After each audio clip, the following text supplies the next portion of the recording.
जय माता दी मंडळी. हा अष्टमीचा व्हिडिओ आहे. आज मी रेडी झाली आहे कारण माझ्या घरी आहे कन्यापूजन.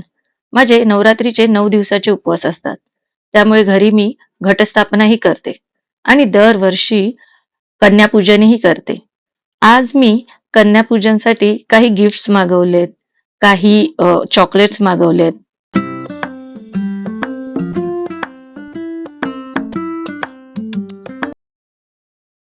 नंतर देवीला हळद कुंकू वाहून आम्ही तिचे पूजन करून घेतले. नंतर आमच्या घरी आलेल्या कन्यांनाही हळद कुंकू लावून व त्यांना आणलेल्या भेटवस्तू त्यांना देऊन त्यांचेही पूजन करून घेतले व त्यांच्याकडून खूप खूप खूप आशीर्वाद घेतले. नंतर आईबरोबर थोडं फोटोशूट व्हिडिओ शूट करून मी गेली सोसायटीमध्ये. सोसायटीमध्ये खूप छान सजावट केली होती कारण सोसायटीमध्येही देवीची घटस्थापना होते आणि गरबा खेळला जातो.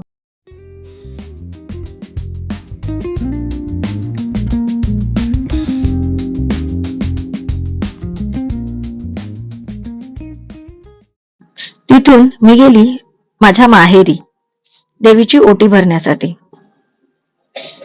हे आमचं दुकान आहे साडीचं, देवीपाड्यातच आहे. नाव आहे प्रेम साडी सेंटर. इथून मी देवीच्या ओटीसाठी साडी आणि ब्लाउज खरेदी केला. दुकानाबाहेरूनच ओटीचं सामान खरेदी केलं. ओटीचं सामान आणि केळी घेऊन आम्ही निघालो देवीच्या दर्शनासाठी. हे देवी सर्वभूतेषु शक्तिरूपेण संस्थिता नमस्तस्ये नमस्तस्ये नमस्तस्ये नमो नमः. डोळे भरून देवीचं दर्शन घेतलं आणि खणनारळाने देवीची ओटी भरली.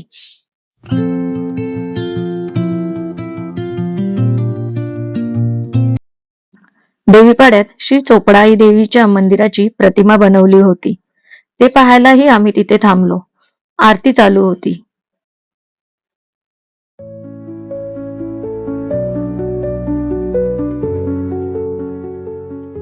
छत्रपती शिवाजी महाराज आणि त्यांच्या पाठीशी असलेल्या आई तुळजाभवानीचेही दर्शन घेतलं आणि आम्ही निघालो घराकडे.